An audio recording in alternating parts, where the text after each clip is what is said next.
tout pour contrer le blackout et la terreur énergétique. Qu'avons-nous aujourd'hui? L'Ukraine s'est dressée contre des dizaines, des centaines de frappes russes d'intensité variable dans notre secteur de l'énergie. Mais maintenant, la plupart de nos centrales électriques sont endommagées et détruites par les bombardements. Toutes les centrales hydrauliques, les centrales thermiques, imaginez-vous ce que cela signifierait dans vos pays. L'une des frappes russes a provoqué l'arrêt de toutes les unités nucléaires de nos centrales.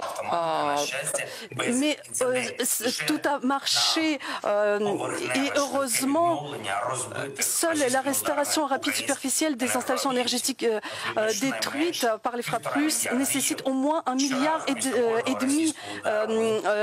d'euros.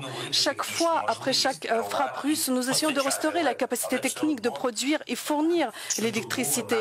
Pourtant, chaque jour, nos ingénieurs en énergie doivent déconnecter des millions d'Ukrainiens de l'approvisionnement en raison d'une grave pénurie d'électricité dans l'ensemble du système électrique. À l'heure actuelle, environ 12 millions de personnes dans presque toutes les régions de Kiev sont déconnectées de l'approvisionnement. Malheureusement, il s'agit d'une situation type et chaque jour, nous nous attendons à de nouvelles frappes russes, ce qui peut considérablement augmenter le nombre de pannes. C'est pour ça que les générateurs et les alimentations sans interruption sont devenus aussi nécessaires en Ukraine que les véhicules blindés et les gilets pare-balles. C'est le seul moyen de protéger les gens ordinaires et le système social dans les conditions du pari russe sur le blackout. En fait, un système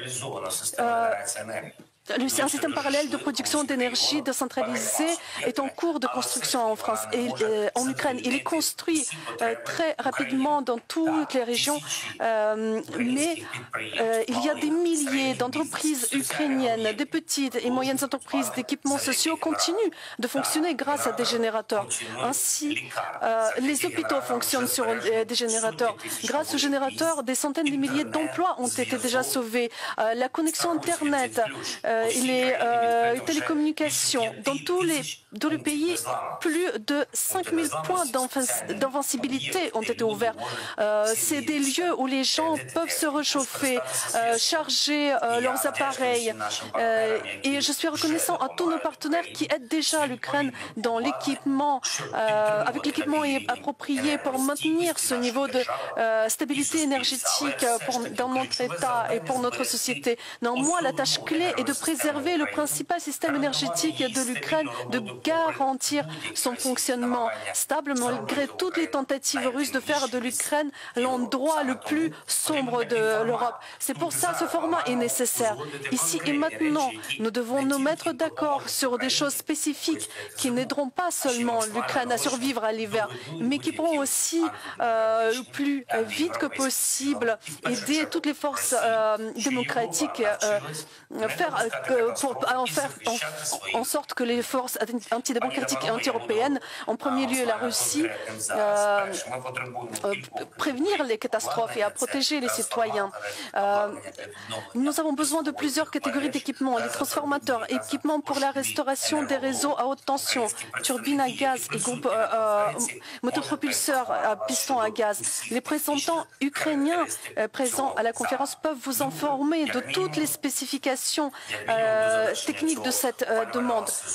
En outre, notre système énergétique a besoin au moins jusqu'à la fin de la saison de chauffage en Ukraine d'une aide d'urgence du système pour le système énergétique, de la part du système énergétique européen, c'est-à-dire l'importation d'électricité des pays de l'UE en Ukraine. Pour que cela soit possible, nous avons besoin d'une solution de l'Euronet, des gestionnaires des réseaux de transport d'électricité pour augmenter la capacité importée. Encore une fois, tous les détails techniques seront présentés par nos représentants d'État. Cela coûtera à peu près 800 millions d'euros. C'est très important, mais c'est plus important. Mais le prix est moindre que le coût de ce blackout. Et c'est pour ça que j'espère que ces décisions seront prises dans le cadre de cette conférence.